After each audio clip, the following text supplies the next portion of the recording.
নমস্কার বন্ধুরা, Jamuna kitchen channel থেকে সবাইকে স্বাগত। দেখুন, গরমের সময় লাউটা খুব একটা ভালো তরকারি ঠান্ডার জন্য। দেখুন, এখানে আমি একটা লাউর অর্ধেকটা নিয়েছি, এরকম ডুমো ডুমো করে কেটে কেটে ধুয়ে নিয়েছি। আর এখানে 3টে শুকনো লঙ্কা নিয়েছি, একটু 5 ফোড়ন নিয়েছি। আর এখানে দেখুন ওই 5-6টা 7টা আছে চিংড়ি মাছ। এবার আমি কড়াইতে তেল দিয়ে দেবো। তেলটা গরম হয়ে গেছে, এবার চিংড়ি মাছটা দিয়ে দিলাম। চিংড়ি মাছটা একটু ভেজে তুলে নেব। চিংড়ি মাছটা ভেজে তুলে নিয়েছি, খুব বেশি ভাজিনি।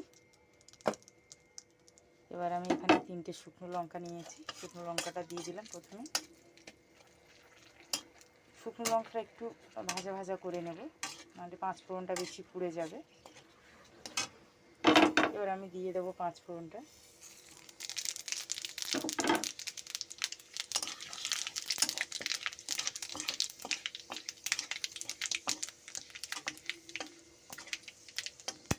এবং 5 ফোড়নটা ভাজা হয়ে এসছে, খুব বেশি পোড়াবো না 5 ফোড়নটা, তাহলে কিস্তি লাগবে। এবার দিয়ে দিলাম।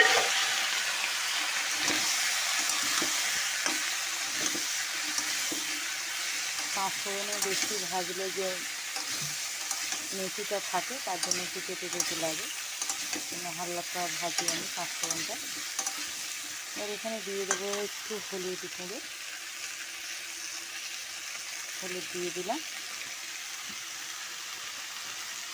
আর দিয়ে দেবো পরিমাণ মতো লবণ।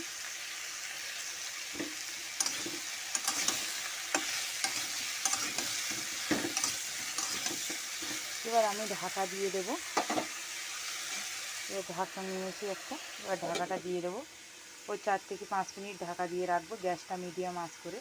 5 মিনিট হয়ে গেছে, এবার ঢাকাটা খুলছি। জল ছেড়ে দিয়েছে, যেহেতু কাঁচা সবজির মধ্যে লবণ দেওয়া, লাউতে লবণ দেওয়া, ওই জন্য জলটা ছেড়ে দিয়েছে। এবার গ্যাসটা আমি মিডিয়াম আঁচ করে রাখবো। আর দিয়ে দেবো চিংড়ি মাছটা। আর এখানে আমি দিয়ে দিচ্ছি একটু জিরের গুঁড়ো, ওই 1 চামচের মতো। এবার আমি ঢাকা দিয়ে রাখবো, আর ওই 4 থেকে 5 মিনিট মতো ওই ঢাকা দিয়ে রাখবো, গ্যাসটা মিডিয়াম আঁচ করে। এই জলেই ভাপে ভাপে সেদ্ধ হবে, জল দেবো না, আর কোনো মশলাই নয়।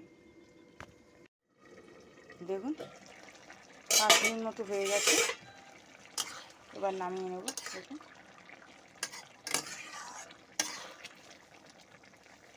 খুব কম মশলায় একটা তরকারি, এবার নামিয়ে নেব।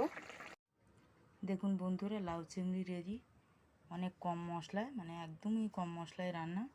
তো আপনারা পুরো ভিডিওটা দেখুন কেমন হয়েছে। আপনারা অবশ্যই সাবস্ক্রাইব করবেন।